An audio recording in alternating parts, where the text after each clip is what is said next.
بسم اللہ الرحمن الرحیم۔ السلام علیکم۔ آدھی رات کے وقت ڈھول بجنے کی آوازیں آ رہی تھی۔ میری ڈھول کی آواز سے آنکھ کھل گئی۔ میں نیند سے اٹھی اور حیران سی ہو گئی کہ آخر یہ اتنا شور کہاں سے آ رہا ہے۔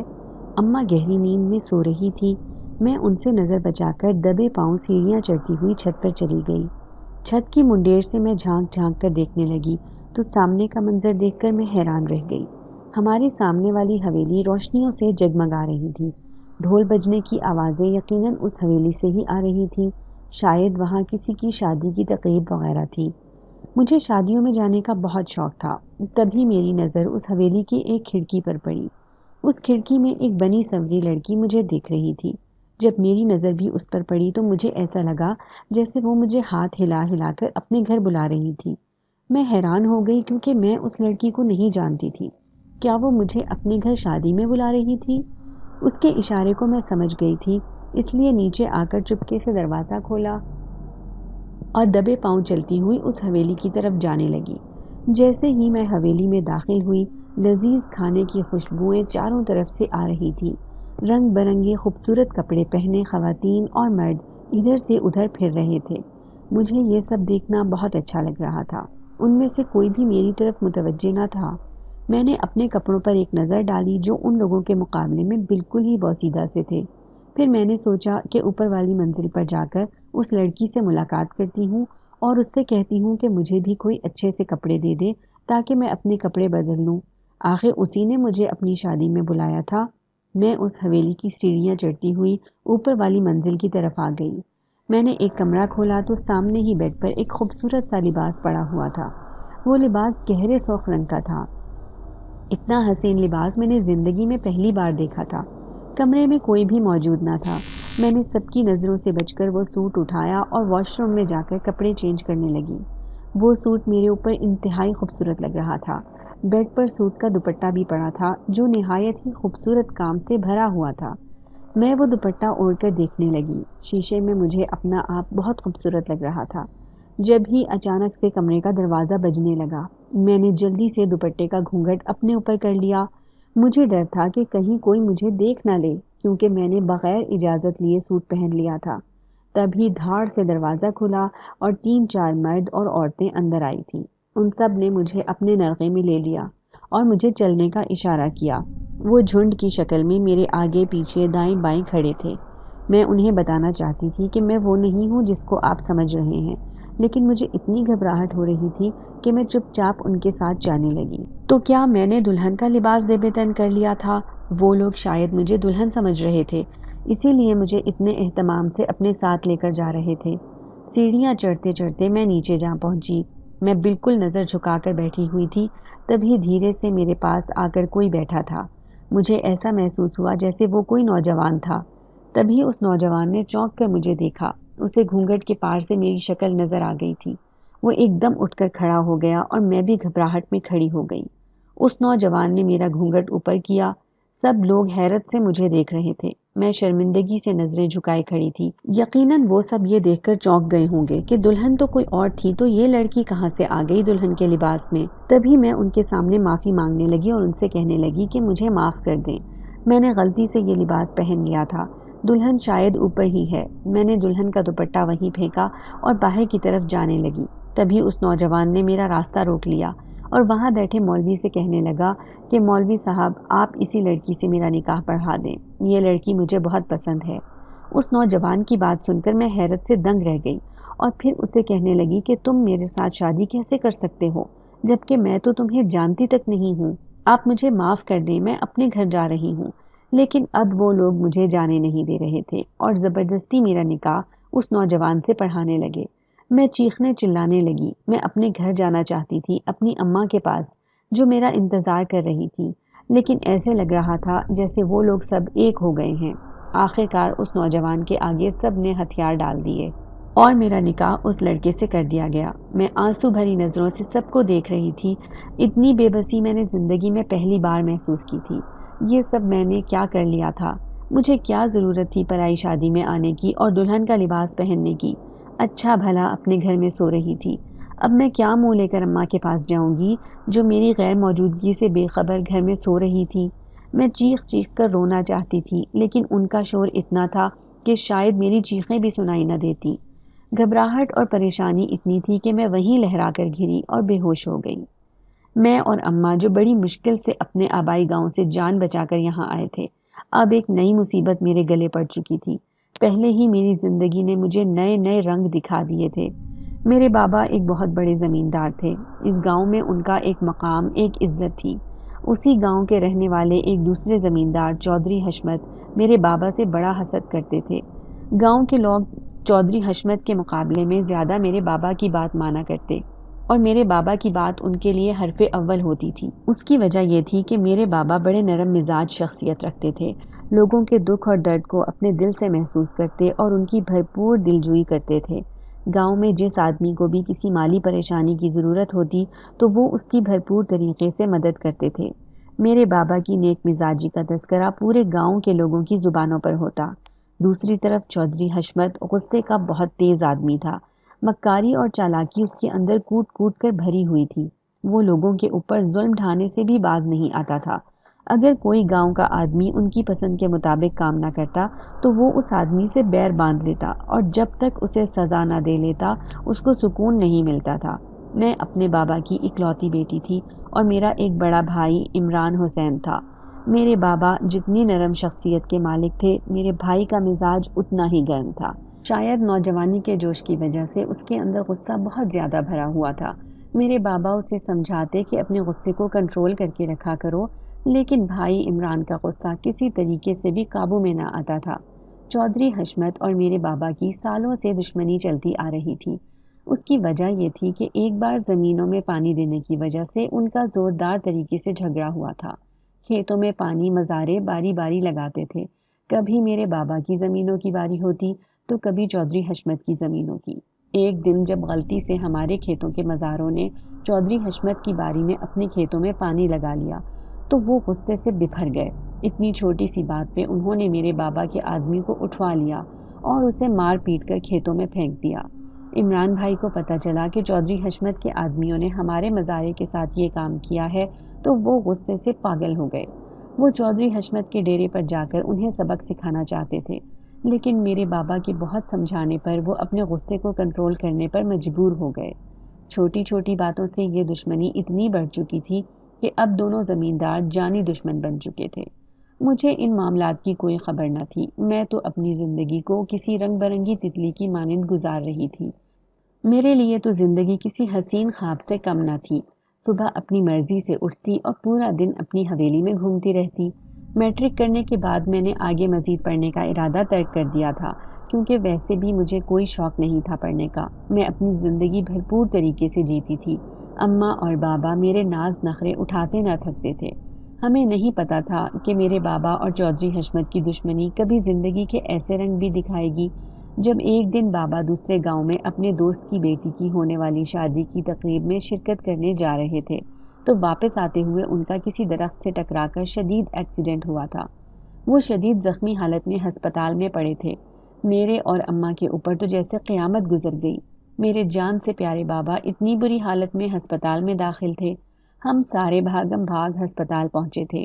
ڈاکٹرز کا کہنا تھا کہ سر پر شدید چوٹیں لگنے کی وجہ سے ان کا بچنا بہت مشکل ہے، لیکن پھر بھی ہم اپنی بھرپور کوشش کر رہے ہیں۔ عمران بھائی کی تو صدمے سے حالت بری تھی۔ انہوں نے ڈاکٹر سے کہا کہ ڈاکٹر صاحب جتنا پیسہ لگتا ہے لگائیں، لیکن میرے بابا کو آپ لوگوں نے ہر صورت بچانا ہے۔ انہوں نے فوری طور پر پولیس بھی بلوا لی تھی۔ وہ مسلسل پولیس کو تاکید کر رہے تھے کہ کچھ بھی ہو انہوں نے میرے بابا کا بیان لازمی لینا ہے۔ ایسا نہ ہو کہ کسی نے دشمنی میں آ کر میرے بابا کا ایکسیڈنٹ کروایا ہو۔ اس بات کی مکمل تحقیقات ہونی چاہیے۔ لیکن میرے بابا بنا کوئی بات کیے اس دنیا سے رخصت ہو گئے۔ میں آخری بار اپنے بابا سے بات تک نہ کر سکی تھی۔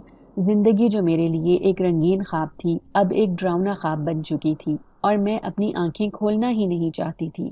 مجھے یقین نہیں آ رہا تھا کہ میرے بابا اچانک مجھ سے یوں جدا ہو جائیں گے۔ بابا کے جانے کے بعد ساری ذمہ داری عمران بھائی کے کندھے پر آ گئی تھی۔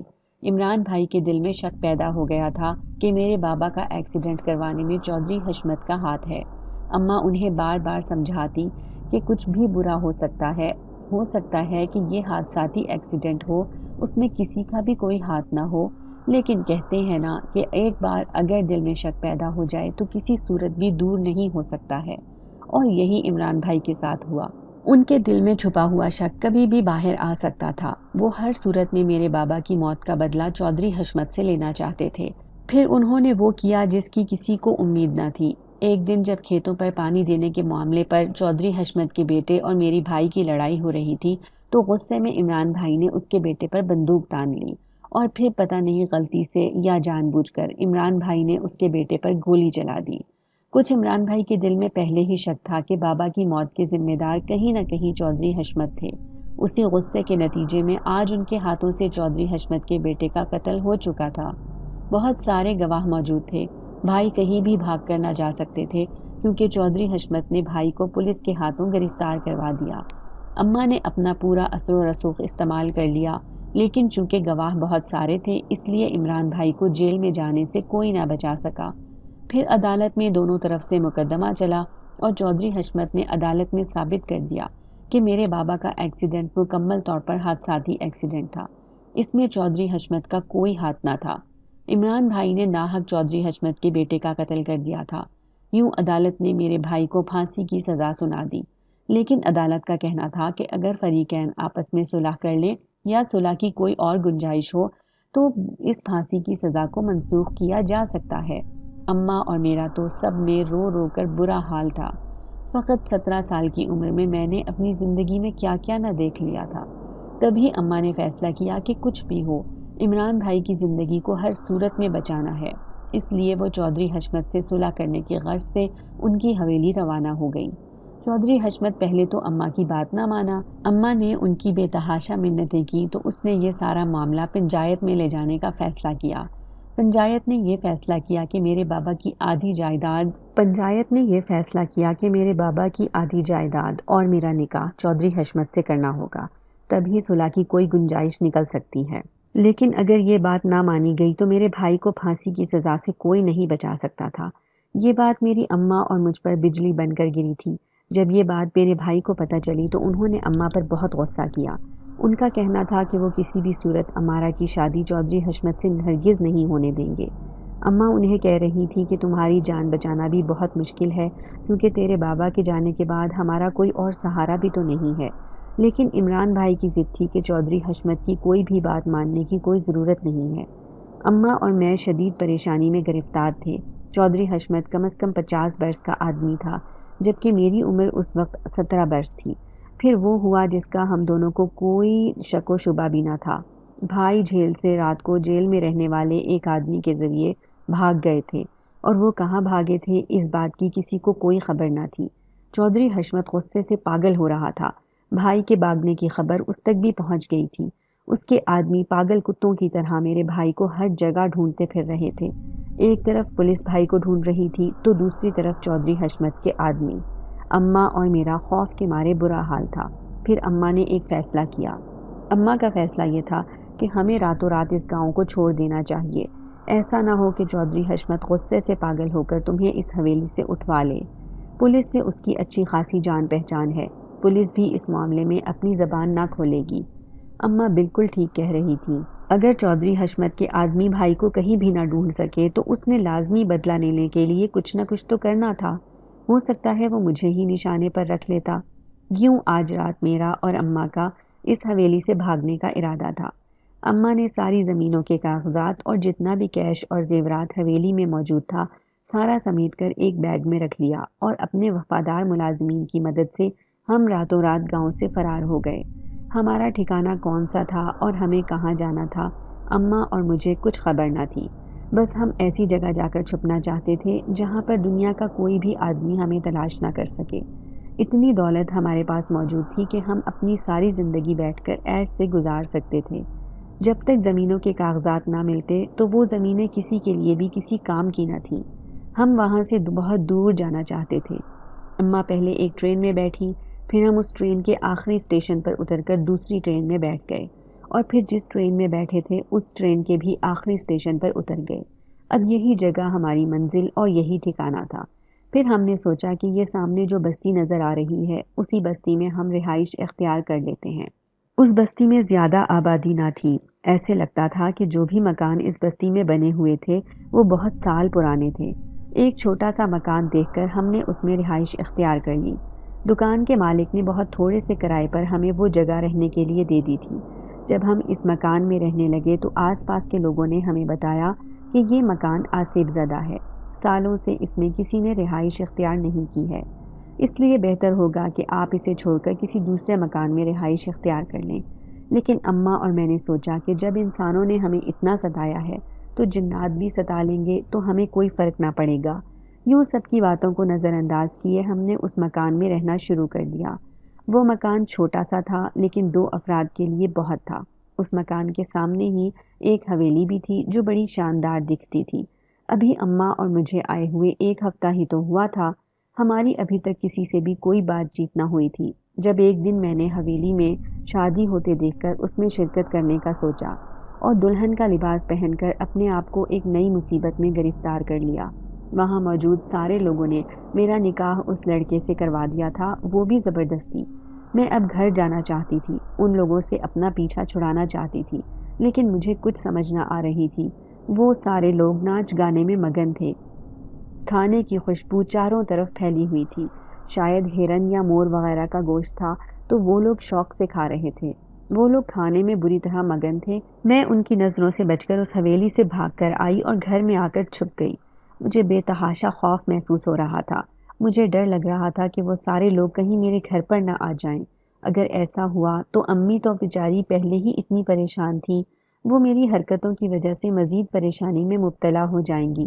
اماں بے خبر کمرے میں سو رہی تھی، میں بھی ان سے لپٹ کر سونے کی کوشش کرنے لگی۔ خوف کے مارے نیند بھی نہ آ رہی تھی۔ دوسری صبح جب میں سو کر اٹھی تو اماں کچن میں میرے لیے ناشتہ بنا رہی تھی۔ مجھے اٹھتا دیکھ کر اماں مجھے ناشتے پر بلانے لگی۔ میرا جسم بہت سست ہو رہا تھا، سر بھی بہت بھاری بھاری محسوس ہو رہا تھا۔ جب میں نے اپنے اوپر سے چادر ہٹائی تو یہ دیکھ کر میری آنکھیں پھٹی کی پھٹی رہ گئی کہ میرے جسم پر وہی لال رنگ کا جوڑا موجود تھا۔ اماں کی نظر اب تک مجھ پر نہ پڑی تھی۔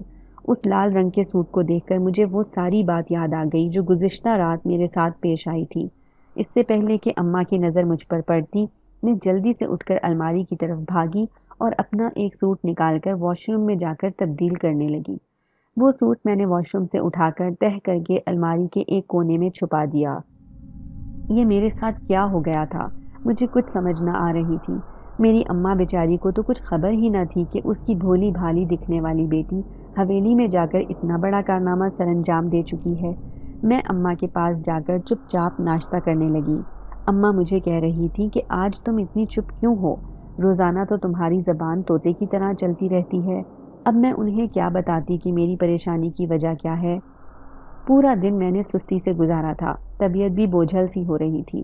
پھر میں رات کو اماں کے ساتھ والی چارپائی پر لیٹ کر سونے کی کوشش کرنے لگی، جب اچانک آدھی رات کو مجھے ایسا محسوس ہوا جیسے میرے بالوں میں کوئی انگلیاں چلا رہا تھا۔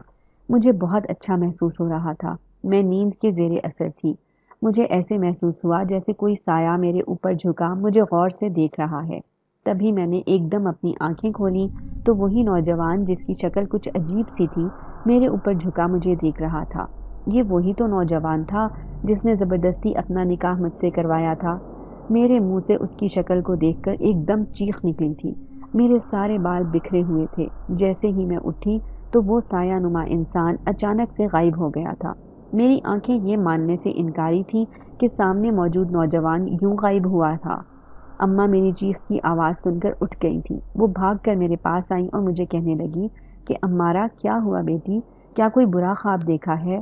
میں اماں سے لپٹ کر رونے لگی اور انہیں کہنے لگی کہ اماں میں اس کے ساتھ نہیں جاؤں گی، اس نے اپنا نکاح زبردستی مجھ سے کروایا ہے، اس میں میرا کوئی قصور نہیں ہے۔ اماں میں تو غلطی سے ان کی حویلی میں چلی گئی تھی۔ میں خوف کے مارے اول فول بولے جا رہی تھی اور اماں میری باتیں ہکا بکا سن رہی تھی۔ وہ شاید یہ سوچ رہی تھی کہ چودھری حشمت کے خوف کی وجہ سے میں ایسی باتیں کر رہی ہوں۔ تبھی انہوں نے مجھے اپنے سینے سے لگا لیا اور مجھے کہنے لگی کہ کوئی تیرا زبردستی نکاح نہیں کر رہا ہے، تو میری شہزادی ہے اور تیری خاطر دیکھ میں کتنی دور سے اپنی ساری دولت چھوڑ کر یہاں آ گئی ہوں۔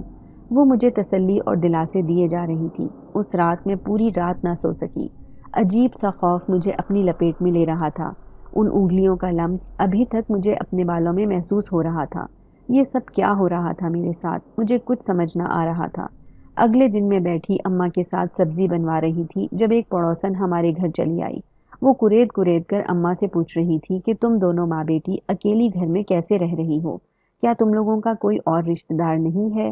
تب اماں اس سے بات بنا کر کہنے لگی کہ شوہر کے مرنے کے بعد رشتہ داروں نے میرا جینا دو بھر کیا ہوا تھا، اس لیے میں اپنا سب کچھ چھوڑ چھاڑ کر اپنی بیٹی کو لے کر یہاں آ گئی ہوں۔ وہ اماں کے ہاتھ میں موجود سونے کے کنگن کو حیرت سے دیکھ رہی تھی۔ اس کی نظروں سے ہی اس کی لالچی طبیعت کا پتہ چل رہا تھا۔ پھر وہ اماں سے کہنے لگی کہ تمہیں اس گھر میں رہتے ہوئے ہفتہ ہونے کو ہے، کیا تمہیں کبھی کچھ اس گھر میں عجیب و غریب محسوس ہوا؟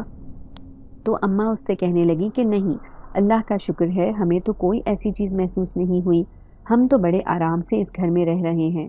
میں اماں کے جواب میں سوچ رہی تھی کہ میں اس عورت کو کہتی ہوں کہ ہاں، مجھے بہت عجیب سا محسوس ہوا ہے۔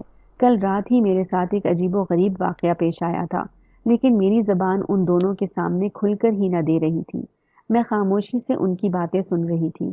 تبھی وہ عورت اماں کو کہنے لگی کہ اس پوری بستی میں دو گھر ہیں، ایک یہ گھر جو اس میں تم رہ رہی ہو، ایک سامنے والی حویلی۔ ان دونوں گھروں کے بارے میں مشہور ہے کہ یہ دونوں آسیب زدہ ہیں، اس لیے تم ذرا احتیاط کرنا۔ ویسے بھی تمہاری بیٹی بہت خوبصورت ہے، اور سنا ہے کہ جنات وغیرہ تو خوبصورت لڑکیوں پر زیادہ عاشق ہو جاتے ہیں۔ اس عورت کی باتیں مجھے اور اماں کو خوف دلا رہی تھی۔ میں خوف کے مارے سوچ رہی تھی کہ یہ عورت بالکل ٹھیک کہہ رہی ہے، کیونکہ مجھے ایسا محسوس ہو رہا تھا کہ رات کے وقت تو اس حویلی میں رونق اور ہلچل سی محسوس ہو رہی تھی، لیکن دن میں تو ایسا سناٹا چھایا رہتا جیسے وہاں کوئی بھی نہیں رہتا۔ اس عورت نے جب اگلی بات بتائی تو اسے سن کر تو جیسے میں دہل کر رہ گئی تھی۔ اس عورت کے کہنے کے مطابق اس حویلی میں سالوں سے کسی نے رہائش اختیار نہ کی تھی، بلکہ جو اس حویلی میں رہتے تھے وہ اس حویلی کو چھوڑ چھاڑ کر کئی سالوں پہلے ہی کسی باہر کے ملک چلے گئے تھے۔ میں اس کی باتیں سن کر اپنی جگہ سے کھڑی ہو گئی تھی۔ پھر وہ لوگ کون تھے جو اس رات اس حویلی میں اتنا شور شرابہ اور شادی ناچ گانا کر رہے تھے؟ ایک خوف کی کیفیت مجھے اپنی لپیٹ میں لے رہی تھی۔ کیا وہ عورت ہمیں ڈرانے آئی تھی یا اس کی ساری باتیں حقیقت پر مبنی تھی؟ مجھے اس کی باتیں بالکل سچ لگ رہی تھی۔ میں اس کی باتوں کو جھٹلا نہیں سکتی تھی، کیونکہ ایک ڈر اور خوف مجھے اس گھر میں محسوس ہو رہا تھا، جیسے یہ گھر واقعی ہی آسیب زدہ ہو۔ اس عورت کے جانے کے بعد اماں مجھ سے کہنے لگی کہ لوگ کسی کو سکون میں دیکھ ہی نہیں سکتے، دیکھو یہ کیسے باتیں بنانے آ گئی تھی، یہ چاہتی ہے کہ ہم اس بستی کو چھوڑ کر کہیں اور چلے جائیں۔ اماں کو اس عورت کی ساری باتیں جھوٹ لگ رہی تھی۔ تبھی میں اماں سے کہنے لگی کہ اماں، مجھے بہت ڈر لگ رہا ہے، ایسے لگتا ہے کہ سارے لوگ سچ کہتے ہیں کہ اس گھر میں واقعی ہی کوئی آسیب ہے۔ تو اماں مجھے گھورنے لگی اور بولی، خامخواہ کا وہم اپنے دل میں نہ پالو، دیکھو ہمیں رہتے ہوئے 2 ہفتے ہونے کو ہیں، ابھی تک ہمارے ساتھ کچھ بھی نہیں ہوا ہے۔ اماں مجھے تسلی دے رہی تھی۔ اب میں اماں کو کیا بتاتی کہ آپ کے ساتھ تو کچھ نہیں ہوا، لیکن میرے ساتھ تو بہت کچھ ہو چکا ہے۔ ایک دن اماں کپڑے دھو رہی تھی تو مجھے آوازیں دے کر بلانے لگی۔ اماں مجھے کہہ رہی تھی کہ میں کپڑوں کی بالٹی اٹھا کر اوپر لے جا کر انہیں سکھانے ڈال دوں۔ میں نے سارے کپڑے اٹھائے اور اوپر لے کر جانے لگی۔ یہ سارے کام اب ہم دونوں کو اس گھر میں کرنے پڑ رہے تھے۔ اپنے گاؤں میں تو حویلی میں ہمیں ملازموں کی کمی نہ تھی۔ چھت پر لے جا کر کپڑوں کو میں رسیوں پر سکھانے لگی۔ کپڑے سکھاتے سکھاتے اچانک میری نظر سامنے حویلی پر پڑی، جس کی کھڑکی کھلی ہوئی تھی۔ اس میں ایک لڑکی کھڑی تھی جو مجھے اشارے کر رہی تھی۔ اس لڑکی کی شکل اتنی دور سے واضح نہ تھی، لیکن جس طریقے سے وہ اشارے کر رہی تھی اس کا مطلب تھا کہ وہ مجھے اپنے پاس بلا رہی ہے۔ اس عورت کے مطابق تو اس حویلی میں کوئی بھی نہ رہتا تھا، تو پھر یہ لڑکی کون تھی؟ اس دن بھی اسی لڑکی نے مجھے دھوکے سے وہاں بلایا تھا، اور پھر میرے ساتھ انہوں نے کیا کیا تھا؟ میں جلدی جلدی سارے کپڑے رسیوں پر ڈال کر اور بھاگ کر نیچے آ گئی۔ میرے چہرے کا رنگ پیلا پڑا ہوا تھا۔ اماں نے مجھے غور سے دیکھا اور پوچھنے لگی کہ تمہاری رنگت اتنی کیوں اڑی ہوئی ہے؟ لیکن میں نے اماں کی بات کا کوئی جواب نہ دیا اور بھاگ کر کمرے میں چلی آئی۔ اب میں روزانہ اماں کو کہتی کہ اماں، مجھے اس گھر میں نہیں رہنا ہے، یہ گھر صحیح نہیں ہے، جبکہ اماں مجھے سمجھاتی اور کہتی کہ تم نے اس عورت کی باتوں کو کچھ زیادہ ہی دماغ پر سوار کر لیا ہے، یہ گھر پوری طرح سے ہمارے لیے محفوظ ہے۔ اب مجھے راتوں کو نیند بھی نہ آتی اور عجیب ڈر اور خوف مجھے اپنی لپیٹ میں لیے رکھتا۔ ایک دن اماں مجھے کہنے لگی کہ گھر کا سارا سامان ختم ہونے کو ہے، تم گھر پر رکو، میں جا کر سامان لے آتی ہوں۔ میری طبیعت بھی مجھے کچھ ٹھیک محسوس نہیں ہو رہی تھی، اسی لیے میں نے اماں کو کہا کہ ٹھیک ہے، آپ جائیں اور جلدی آنے کی کوشش کیجیے گا۔ اماں نے مجھے اچھی طرح دروازہ بند کرنے کی تاکید کی اور خود سامان لینے کے لیے بازار چلی گئی۔ نہ جانے کیوں مجھے آج بابا اور عمران بھائی کی شدت سے یاد آ رہی تھی۔ بابا تو ایسی جگہ چلے گئے تھے جہاں پر ہر انسان کو ایک نہ ایک دن چلے ہی جانا ہے، لیکن عمران بھائی تو نہ جانے اس بھری دنیا میں کہاں چلے گئے تھے جن کا کچھ اتا پتہ بھی نہ چل رہا تھا۔ پھر میں نے ان کے لیے دل سے دعا کی کہ وہ جہاں بھی ہوں خیریت سے ہوں۔ پھر میں الماری میں سے تصویروں کا البم اٹھا کر لے آئی اور اپنے سارے گھر والوں کی تصویریں دیکھنے لگی۔ تھوڑی دیر بعد مجھے ایسا محسوس ہوا کہ مجھے کوئی پیچھے اشارے سے بلا رہا ہو۔ خوف کی ایک شدید لہر میرے اندر سے اٹھی تھی۔ میں پیچھے مڑ کر دیکھنا چاہتی تھی لیکن مجھے اپنا وجود منجمد لگ رہا تھا۔ تبھی کوئی سایہ سا لہراتا ہوا میرے آگے آ کر کھڑا ہو گیا۔ میں نے خوف کے مارے اپنی آنکھیں بند کر لی تھیں۔ تبھی وہ سایہ مجھے کہنے لگا کہ تم مجھ سے اتنی خوفزدہ کیوں ہو؟ آخر کو میں تمہارا شوہر ہوں، تم نے مجھ سے نکاح کیا تھا اس دن۔ میں بند آنکھوں سے یہ سب سن رہی تھی۔ اس کا مطلب ہے کہ وہی جن میرے سامنے موجود تھا۔ یہ خوفناک سا سایہ ہرگز انسان نہیں تھا بلکہ اس کا وجود کسی جن سے مشابہ تھا۔ میں نے آہستہ آہستہ اپنی آنکھیں کھول کر سامنے دیکھا۔ وہ ہیبت ناک سا دکھنے والا سایہ اپنی ڈراؤنی آنکھوں سے مجھے ہی دیکھ رہا تھا۔ میں اٹھ کر چیخیں مارنے لگی اور چلا چلا کر اسے کہنے لگی کہ میرا تمہارے ساتھ کوئی رشتہ نہیں ہے، میں تمہاری ہرگز بیوی نہیں ہوں، بلکہ تم نے زبردستی مجھ سے نکاح کیا تھا۔ میرا پیچھا چھوڑ دو، کیوں میری جان نکالنے کے درپے ہو؟ تبھی وہ سایہ خوفناک طریقے سے ہنسا تھا۔ پھر مجھ سے کہنے لگا کہ تمہیں کس نے وہاں دعوت دی تھی؟ تم اپنی مرضی سے گئی تھی۔ میں تو اچھا بھلا جن زادی سمیہ سے شادی کر رہا تھا، لیکن اس کے آگے تم مجھے کسی حور سے کم نہ لگی تھی۔ تمہاری کالی گہری آنکھیں اور خوبصورت چہرہ میری آنکھوں میں بس گیا تھا، اسی لیے میں اپنی جن زادی کو چھوڑ کر تم سے شادی کرنا بہتر سمجھا۔ اب میری ایک بات یاد رکھنا کہ تمہاری زندگی میں کبھی بھی کسی دوسرے سے نکاح نہیں ہو سکتا ہے، کیونکہ تم میرے نکاح میں آ چکی ہو۔ یہ بات اپنے ذہن میں بٹھا لو۔ وہ عجیب دکھنے والا سایہ مجھے دھمکیاں دیتے ہوئے وہاں سے غائب ہو گیا۔ مجھے شدید چکر آ رہے تھے۔ میں مدد کے لیے کسی کو بلانا چاہتی تھی۔ میرا وجود ایسے لگ رہا تھا جیسے وزنی پتھر تلے دبا ہوا ہو۔ پھر میں چیخ چیخ کر اماں کو آوازیں دینے لگی اور وہیں گر کر بے ہوش ہو گئی۔ جب میری آنکھ کھلی تو میں بستر پر لیٹی تھی۔ اماں مجھے بڑی پریشان نظروں سے دیکھ رہی تھی۔ ان کی آنکھوں سے ایسے لگ رہا تھا جیسے وہ کافی دیر سے رو رہی تھی۔ مجھے دھیرے دھیرے سب کچھ یاد آنے لگا۔ پھر میں اماں سے لپٹ کر رونے لگی اور انہیں کہنے لگی کہ اماں مجھے خدا کے لیے بچا لیں ورنہ وہ مجھے اپنے ساتھ لے جائے گا۔ میں نے اس حویلی میں جا کر غلطی کی۔ اگر میں وہاں نہ جاتی تو کبھی بھی وہ میرے پیچھے نہ پڑتا۔ اماں میرے منہ سے نکلنے والی ساری باتیں حیرت سے سن رہی تھیں۔ اماں کو میری باتیں کچھ سچ لگ رہی تھیں۔ جب میری تھوڑی طبیعت سنبھل گئی تو وہ مجھے کہنے لگی کہ آخر تمہارے ساتھ کیا ہوا ہے، تم مجھے ساری باتیں بتاؤ۔ پھر میں نے اماں کو اول سے لے کر آخر تک سب کچھ سچ بتا دیا۔ میں اماں کو کہنے لگی کہ کیسے اس دن رات کو اس حویلی میں مجھے چراغاں سا محسوس ہوا تھا اور ایسے لگ رہا تھا جیسے وہاں کسی کی شادی ہے۔ پھر آپ کو بتائے بغیر میں وہاں چلی گئی آدھی رات کے وقت، اور اس کے بعد جو حادثات میرے ساتھ پیش آئے تھے میں نے وہ سب کچھ اماں کے سامنے کھول کر رکھ دیے۔ اماں میری باتیں سن کر حیرت زدہ تھی۔ میری طبیعت دیکھ کر وہ اچھی خاصی پریشان تھی۔ پھر انہوں نے مجھے تسلی دی اور مجھے کہنے لگیں کہ تم پریشان مت ہو، میں کسی مولوی وغیرہ کا پتہ کرتی ہوں تاکہ اچھی طرح تمہیں کسی مولوی سے دکھا کر معلوم کر سکوں کہ یہ سارے معاملات تمہارے ساتھ کیوں پیش آ رہے ہیں۔ پھر اماں مجھے اپنے ساتھ لے کر اسی پڑوسن کے گھر چلی آئیں جس نے اس دن یہ ساری باتیں ہم سے کی تھیں۔ جب اس پڑوسن نے ہماری ساری باتیں سنی تو وہ کہنے لگی کہ میں نے تو پہلے ہی تمہیں خبردار کیا تھا، لیکن تم ماں بیٹی تو میری کوئی بھی بات سچ ماننے کو تیار نہ تھی۔ تمہاری بچی نے اس حویلی میں جا کر بہت بڑی غلطی کی ہے۔ اس حویلی میں کوئی بھی نہیں رہتا ہے بلکہ وہ تو خالی پڑی ہے، لیکن تم دونوں پریشان مت ہو۔ چلو آؤ میرے ساتھ، میں تمہیں مسجد کے مولوی کے پاس لے جاتی ہوں۔ وہ مولوی بہت اچھا ہے اور تمہاری بیٹی کو ان برے اثرات سے ضرور بچائے گا۔ پھر ہم دونوں ماں بیٹی اس پڑوسن کے ساتھ اس مولوی کے پاس چلے گئے۔ مولوی صاحب نے میرے سر پر ہاتھ رکھا اور مجھ سے ساری باتیں پوچھنے لگا جو مجھے نظر آیا تھا۔ میں نے انہیں سب بتا دیا۔ مولوی صاحب کافی دیر تک سوچتے رہے، پھر مجھے کہنے لگے کہ بیٹا تم نے حویلی میں جا کر بہت بڑی غلطی کی تھی۔ ہو سکتا ہے وہاں کسی جنات وغیرہ کی شادی کی تقریب ہو رہی ہو۔ جنات وغیرہ عام طور پر رات کے وقت شادی کرتے ہیں۔ ان کی شادی ہماری شادیوں کی طرح نہیں ہوتی ہے بلکہ وہ اپنی شادیاں نہایت ہی شاندار طریقے سے سر انجام دیتے ہیں اور اپنی شادیوں میں کسی کی بھی دخل اندازی کو پسند نہیں کرتے ہیں۔ بے شک ان کے ہاں بھی نکاح پڑھایا جاتا ہے اور ان کا کھانا بھی ہماری شادیوں کی طرح نہایت لذیذ ہوتا ہے۔ وہ کھانے میں ہرن اور مور کے گوشت کو کھانا زیادہ پسند کرتے ہیں۔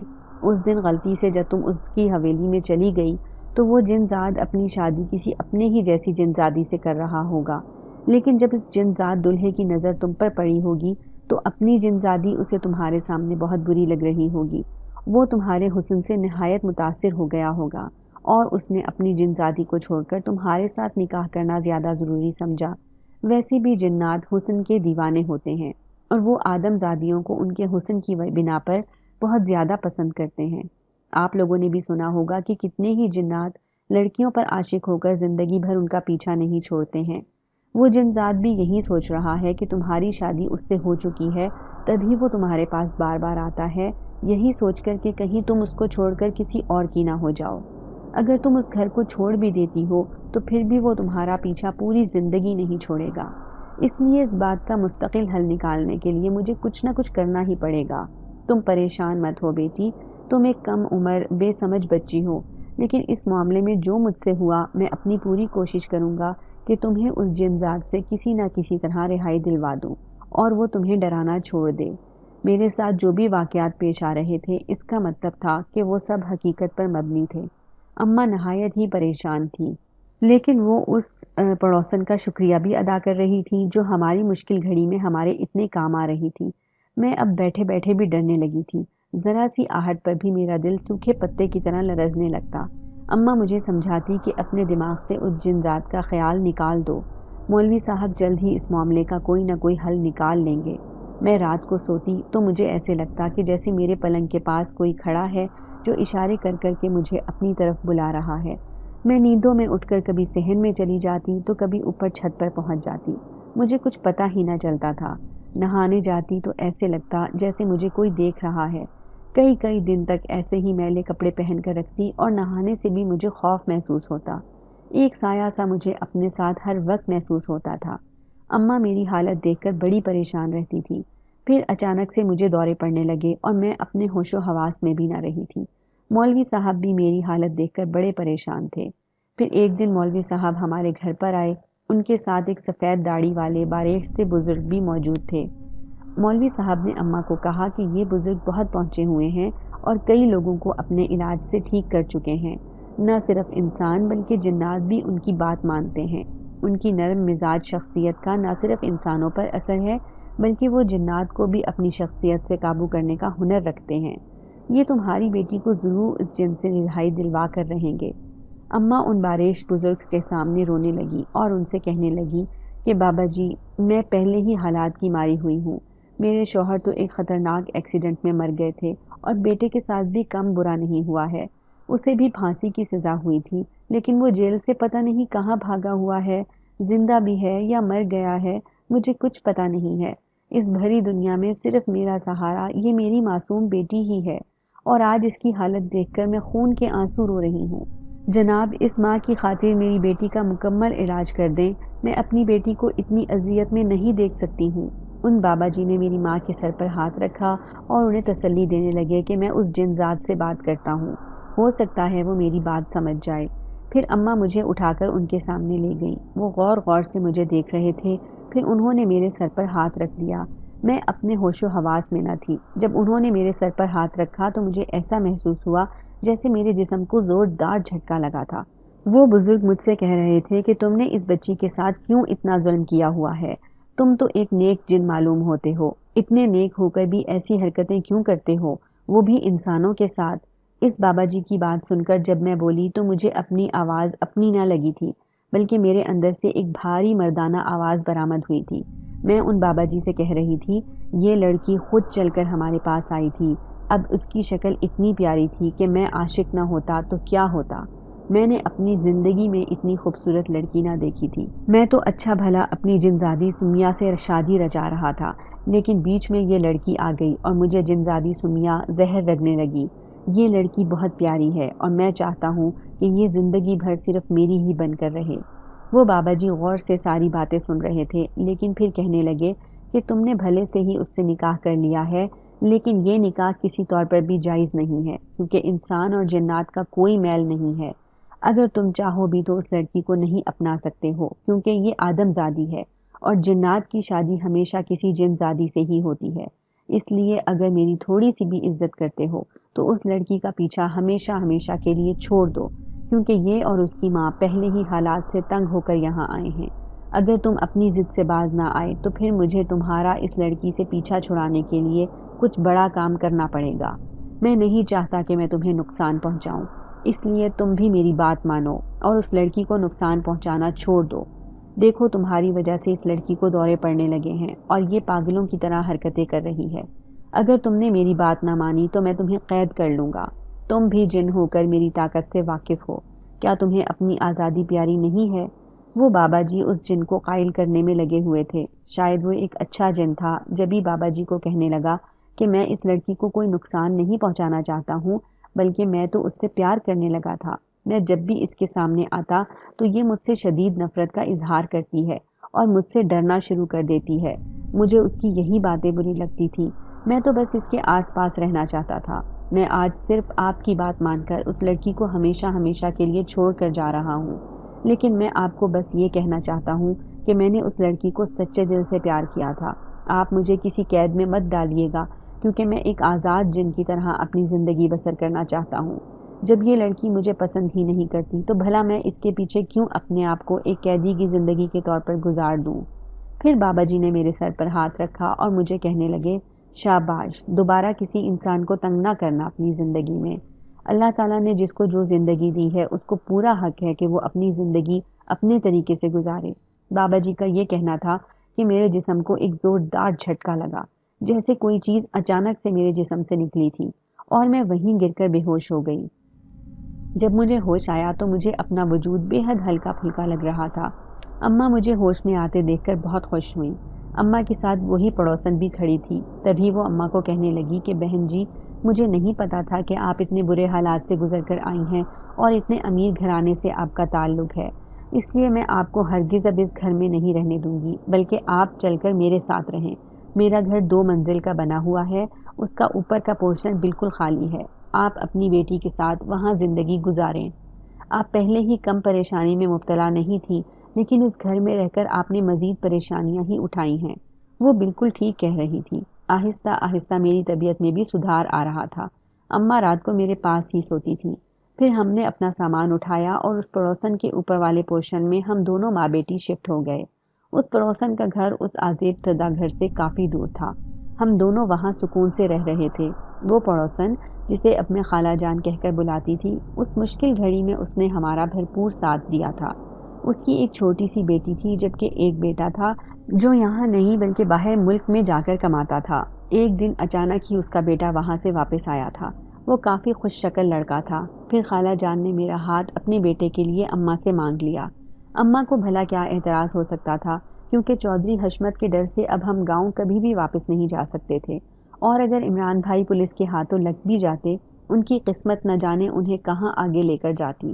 یوں سادگی سے 4 آدمیوں کی موجودگی میں میرا نکاح خالہ جان کے بیٹے فہد سے ہو گیا، اور اب میں اوپر والے پورشن سے رخصت ہو کر نیچے والے پورشن میں آ گئی۔ فہد بہت خوش مزاج اور خیال رکھنے والے انسان تھے۔ جب انہوں نے میری زندگی کی ساری داستان سنی تو وہ بہت غمگین ہوئے اور پھر مجھے کہنے لگے کہ اتنی مال و دولت ہونے کے باوجود بھی انسان پتہ نہیں زندگی میں کیا کیا دکھ جھیلتا ہے۔ میری شادی کو اب 10 برس ہونے کو آئے تھے۔ 2 پیارے پیارے بچے میرے آنگن میں کھیلتے پھرتے تھے۔ بے شک اماں پہلے سے بوڑھی ہو گئی تھی، لیکن اب بھی میری ان میں جان بستی تھی، اور ان کے بغیر تو میں 1 منٹ بھی نہ رہتی تھی۔ شاید شوہر اور بیٹے کے غم نے انہیں وقت سے پہلے بوڑھا کر دیا تھا۔ ایک دن جب فہد اخبار پڑھ رہے تھے تو انہوں نے اخبار ٹیبل پر رکھا اور خود باہر چلے گئے۔ یوں ہی چائے پیتے پیتے اچانک میری نظر اخبار پر گئی، جہاں پر لکھا تھا کہ جیل سے بھاگے ہوئے پھانسی کے قیدی کو اچانک پولیس نے پکڑ لیا، لیکن اس سے پہلے کہ اسے پھانسی لگتی مقتول کے لواحقین نے انہیں معاف کر دیا تھا۔